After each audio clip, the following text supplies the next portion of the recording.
म यो राष्ट्रिय स्वतन्त्र पार्टीको जिल्ला सङ्गठन विभाग तथा सहसचिव छु।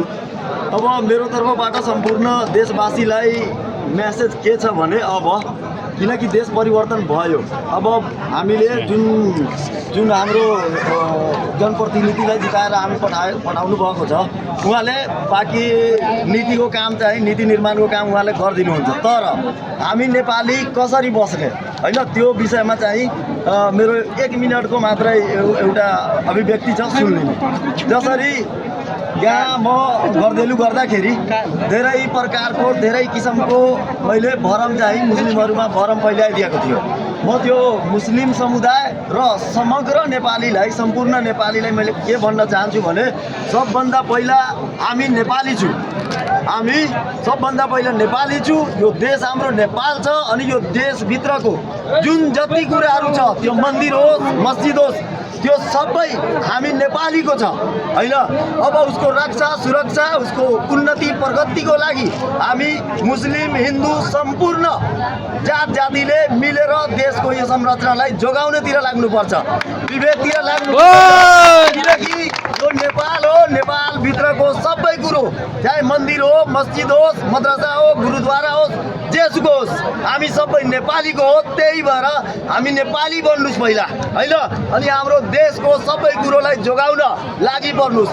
मात्रै देश बिग्रिनु वा नेताको गल्ती हुँदैन, हामी जनताको पनि गल्ती हुन्छ अनि जनता माथि पनि एउटा दायित्व छ, जिम्मेदारी छ कि हामी एक आपसमा विभेद नगरी सँगै मिलेर बस्नु जिम्मेवारी छ हाम्रो। चाहे हामी मुस्लिम होस् हिन्दू होस् जुनसुकै जातको होस्, मान्छे भए पुग्छ के, हामी नेपाली भए पुग्छ होइन। आजसम्म हाम्रो देशमा जुन यताउति होइन 2, 3, 4 ठाउँमा हिन्दू मुस्लिम यो भ्रष्टाचारी नेताहरूले आफ्नो फाइदाको लागि, आफ्नो मफादको लागि जुन लडाउन खोजेको थियो, अब त्यसमा नलाग्नुहोस्। सबैजना यो चेतमा राख्नुहोस्, दिमागमा राख्नुहोस् कि हामी नेपाली छु, यो देश नेपाल हो, नेपालभित्रको सबै कुरो हामी सबै नेपालीको हो, कुनै हिन्दूको छैन कुनै मुस्लिमको छैन, हामी सबै नेपालीको हो। त्यही भएर हामी मन्दिर पनि मद्रसा बजाउनतिर लाग्नुहोस्, गुरुद्वारा बजाउनतिर लाग्नुहोस्, किनकि यो जुन स्थलहरू छ यो स्थलमा नराम्रो काम हुँदैन, कसैले गर्दैन अनि भइरहेको पनि छैन। त्यही भएर म सम्पूर्ण नेपाली देशवासीहरूलाई आग्रह गरिरहेको छु कि हामीलाई देश बनाउनु छ भने हामी विभेदतिर नलाग्नुहोस्, कसैको कुरा नमान्नुहोस्, समानताको कुरा जुन गर्छ त्यसैको पछाडि लाग्नुहोस्। हस्, जय देश